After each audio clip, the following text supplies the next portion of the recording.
Watch up mga friends, nandito naman si Just for Fun at magbibigay na naman ng isang magandang Just for Fun words ngayong araw na to. Kapag ikaw ay tinamaan, Just for Fun words lang naman. Just for Fun words lang naman, kaya sorry naman. At ito na nga ang ating Just for Fun words for today. Nakikita nyo naman, nababasa nyo naman.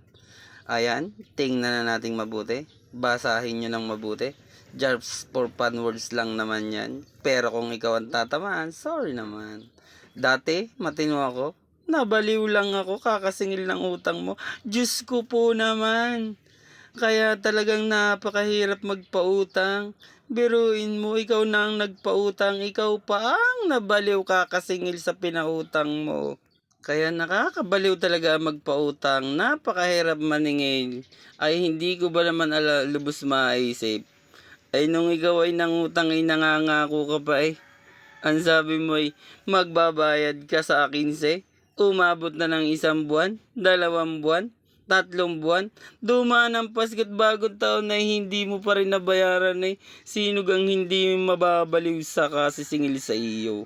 Ay dinaig mo pa ang kandidato ko mga kuway. Ay kung kandidato ka na lang kaya. Ay talagang nasakit na ang ulo ko. Ako'y nababaliw na kung paano kita masisingil.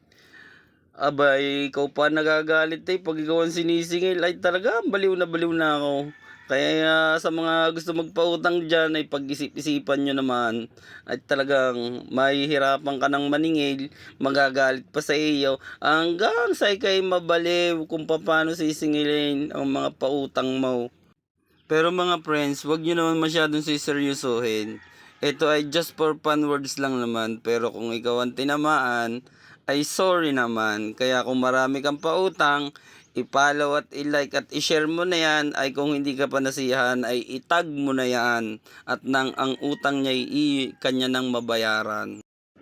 At kung ang utang niya ayaw niya ng bayaran, ay wag mo nang singilin at baka ganun rin ang mangyari sa iyo. Yan, kakasingil ko ng aking mga pautang, ganyan ang nangyari sa akin. Nabaliw na ng tuluyan, nawala na sa sarili. Paano hindi malalaman kung paano mo masisingil ang iyong pautang? Ayun, bumigay na at nabaliw na ng tuluyan. Kaya kung kayo'y magpapautang, ay mag-isip-isip naman at baka sa inyo'y mangyari na rin yan. Tingnan nyo naman ang itsura ko ngayon. Dati akong matino, nabaliw lang ako, kakasingil ng mga pautang ko. At dahil sa hindi ko na nakaya, ayan, nabaliw na ng tuluyan. Pero ito ay paalala ko sa mga manonood, just for fun words lang naman. Pero kung ikaw ang tatamaan, inuulit ko, ay sorry naman.